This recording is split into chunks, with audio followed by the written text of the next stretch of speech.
This is Capital Notes from Milwaukee's NPR. I'm Maayan Silver, speaking with J.R. Ross, editor of WizPolitics.com.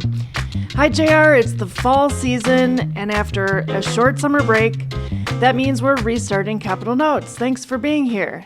Oh, thanks for having me. Okay, let's start with something that's been on the minds of many people in Milwaukee.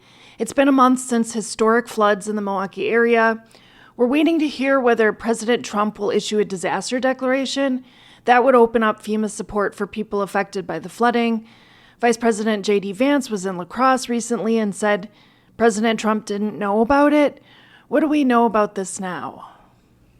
Well, it is the president's authority alone to issue that declaration, so it's basically waiting on him. He's had it now for several weeks, I believe.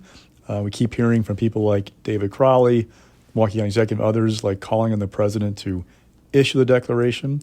And if he does, it then would open the door to obviously some federal help for people impacted by the floods. But right now it's just a waiting game. It's just waiting on the president to make up his mind about what he's going to do. And what about the congressional delegation and the senators in Wisconsin? Have you heard anything from them about this?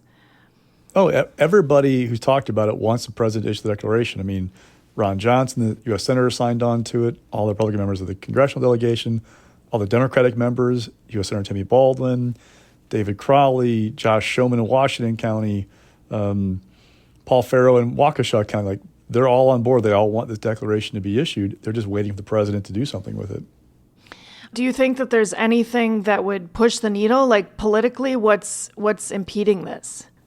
Good question. You know, there have been concerns raised by Governor Evers and others that politics may come at play. Remember, President Trump has sometimes been a little critical of FEMA and wanted to return some of these things to the states. But he did approve the declaration for Texas after the flooding down there that killed kids at a camp, for example. So they're just waiting to see what he can do about Wisconsin. Also, President Trump has threatened to deploy National Guard troops to Chicago, New Orleans, Baltimore. He's sent troops to L.A. and D.C. earlier this year. Even though Trump has not targeted Milwaukee at this point, state and local officials have spoken out against that possibility. Democratic Governor Tony Evers has said Guards members are the wrong people, meaning they're not really trained police officers to send into places like Milwaukee. And even some of Wisconsin's GOP congressional delegation are not for it, like Scott Fitzgerald, for instance. How has this national conversation landed in Wisconsin? J.D. Vance, when he was in Wisconsin a while back, said basically, we want to be invited. He said he hoped Mayor Johnson would get some sense and ask the federal government to intervene, but they want to be invited. That's been their new kind of tone lately. They're not going to force this issue in a lot of places. They want to be asked to come in and help. And, look, Milwaukee definitely has a crime issue. In the top 10, I believe, in the country for violent crime per capita.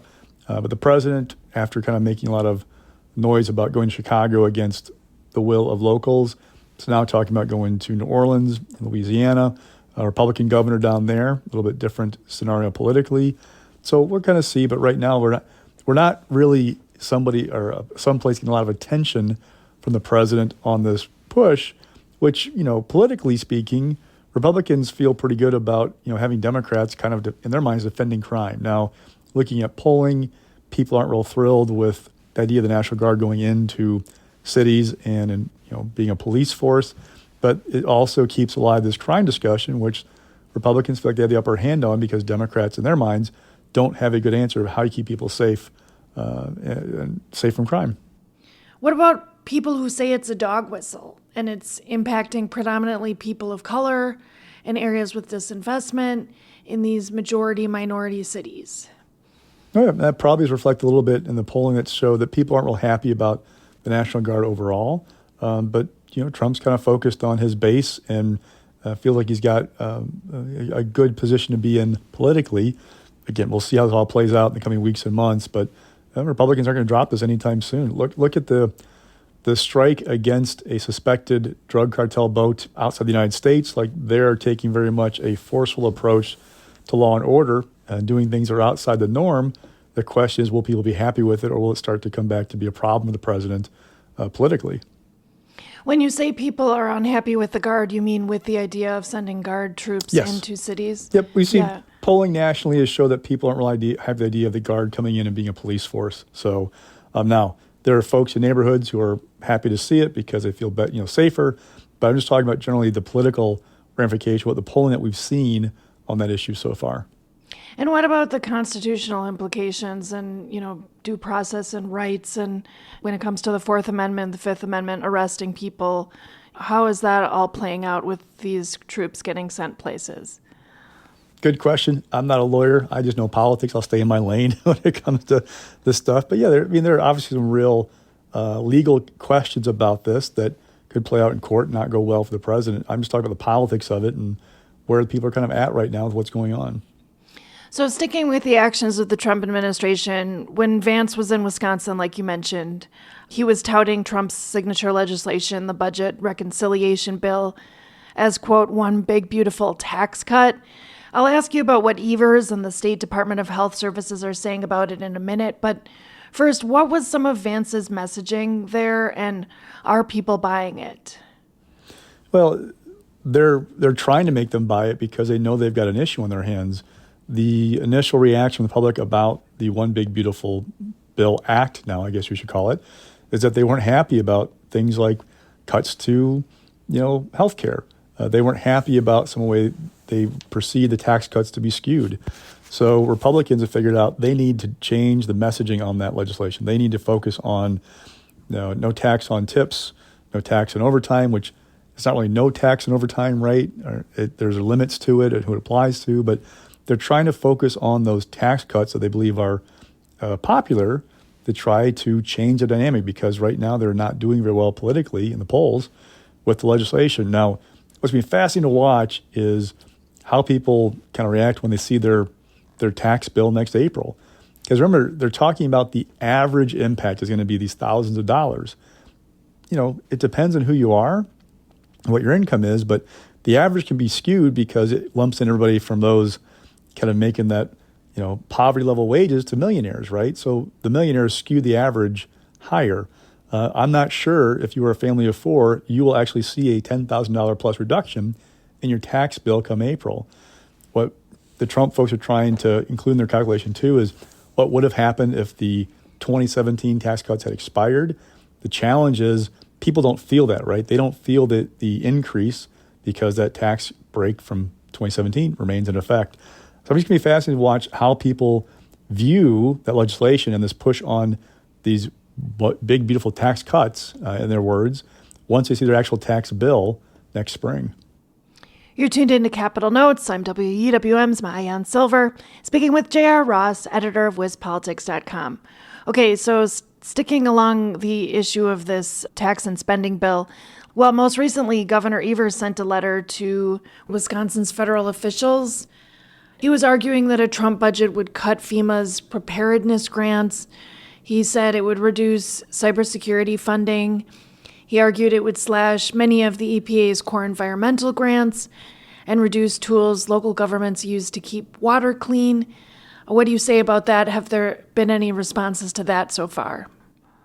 No, and these letters are about basically messaging, trying to get a story out there in the media about what the governor perceives as negative impacts of the bill, because while Republicans are trying to recast that bill as this big, wonderful tax cut, Democrats want to keep the pressure on Republicans about things they see are negatives, saying, look, this is going to be a problem for A, B, and C, like the governor's letter. Ahead of J.D. Vance arriving in western Wisconsin, the government administration put out this calculation of it costs an extra $140 million plus a year to implement the changes because you're talking about work requirements now with some of these safety net programs and other things. So they're trying to keep the pressure on because this is a race to define this bill ahead of next November. It's going to play a significant role in how the elections turn out, and it's key for Republicans to do well, to define it in a way that people like it and gets voters happy, and it's key for Democrats to keep the negativity going on it and keep people unhappy with it to try and drive people out next fall. It's a race, essentially, a race in November of next year. Okay, so let's switch to the Wisconsin Supreme Court. There was some big news a couple weeks ago in an announcement from conservative Justice Rebecca Bradley. She told you in April that she was going to run for re-election to hopefully, quote, prevent a liberal siege in 2026. That's changed. What can you tell us about that? So, after she told me that in April she's going to run, it seemed like she said she was going to take time to figure out a path to victory. And this summer, this vibe kind of emerged from people around the justice of she started to sound kind of negative, pessimistic about a run because reality of the fact that, conservatives have lost most races of the Supreme Court since Trump took office, of the contested ones. They won once in 2019, but in 18, 20, 23, and 25, the liberal candidate won by double digits, right? Like there's an issue there. And one of the challenges is the electorate has changed. It's just become more Democratic in Springs than what it used to be. So then, after that vibe emerged, she wasn't very positive about running. There was some talk about a month or so ago that she was reaching out to operatives and donors to kind of feel out where they're at in this thing. And then she dropped the news right before Labor Day that she was not going to run. And what I picked up from talking to my sources is that essentially she saw the best case scenario for her, if she could win, was being the minority for the foreseeable future. Remember, with Susan Crawford winning in April, it locked up the majority for liberals through at least 2028. And that's only if conservatives can hold the seat that Bradley has in 26, then Annette Ziegler in 27. It's not a lot of fun to be in the minority on a court because you can't really shape things. You can write fiery dissents, but her best case scenario was writing fiery dissents for the next couple of years. Oh, and by the way, the Republican Party of Wisconsin has not been great in spring elections. The electorate has shifted against you. The path to victory is not very wide for a conservative. And I'll tell you, my Republican sources are a little bit not very optimistic about next spring because they look at this race and go, okay, you have an incumbent justice who has proven she can raise money, who lights up conservatives with her fiery dissents, and she's saying, I don't see that this is worth it. If she's not going to run, who's going to have a better campaign or be a better candidate than somebody who's already on the court? Now, Maria Lazar from the 2nd District Court of Appeals in Waukesha County, she's looking at running as a conservative.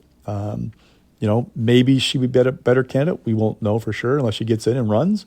But right now, Chris Taylor, who is an appeals court judge from the 4th District based in Dane County, she's in the race. She's a liberal. She's a former Democratic lawmaker. She announced the same day that Bradley said she's not going to run that she'd raise $1 million already. She's got a big head start. Now, Taylor has a record from voting in the assembly that people could use against her in a campaign. But you got to have a campaign. You got to have money. You got to have all the other things to really make that effort work. And there's some real questions about what kind of effort we're going to see next in the conservative side because, again, Rebecca Bradley was their best bet probably. Who's going to have a better campaign or raise more money than she could have? All right, well, staying on the law and courthouse train for a minute, last week, lawyers for Milwaukee Judge Hannah Dugan set her case for trial for mid-December. That case is part of the Trump administration's push to confront state and local authorities who resist his immigration crackdown. Judge Dugan is accused of helping a defendant who's in the country without legal status avoid ICE agents who were there to arrest him. What are your thoughts on the recent developments in this case? Well, a couple things. One, when she first got charged, people argued to me that she had two best bets. One was Lynn Edelman, who was a federal judge in the Eastern District, former Democratic lawmaker, kind of felt like he's one of the more liberal members of the federal judiciary in Wisconsin. She got Edelman. Well, Edelman rejected her claim of judicial immunity, seemed to derail the entire thing. So that didn't work out. The second thought was, well, can she delay this long enough? Because, this is a big push for the Trump administration. Will the next president, whoever that's going to be as passionate about trying to pursue charges against a Milwaukee County judge, felony charges? There's a thought that if you can delay this through appeals and dragging things out, that it might go into 2029. There'd be a new president. He or she may not care about this case. It might be dropped.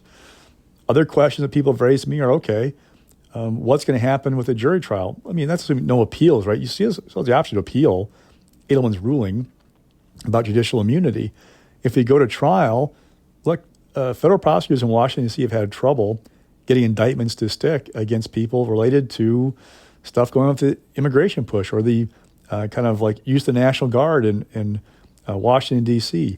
Is a jury going to be as passionate as President Trump is about felony convictions for a judge over this, it's going to be an interesting question to watch. Will the jurors get asked about their politics, their views of Trump, about the immigration? There's a ton of layers to this case and make it really fascinating to watch how it plays out. And two, again, will there be some appeals that could drag this thing out beyond this expected trial date in mid-December? All right, a lot of questions there. Thanks for the insights, JR, and thanks for joining me on Capital Notes. Anytime.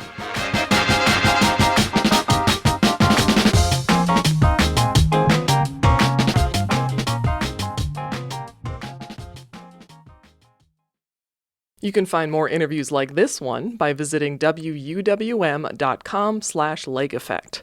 And while you're there, subscribe to the Lake Effect Spotlight podcast. It's rare to find a podcast that can actually change your life. But when the show's called Life Kit, that's kind of the whole point. I'm Mariel Segarra. 3 times a week on the Life Kit podcast, we guide you through a topic we could all use help with, from personal development to healthy living to managing your dinero, with takeaways so you can start living what you learn right away. Escucha el Life Kit podcast from NPR.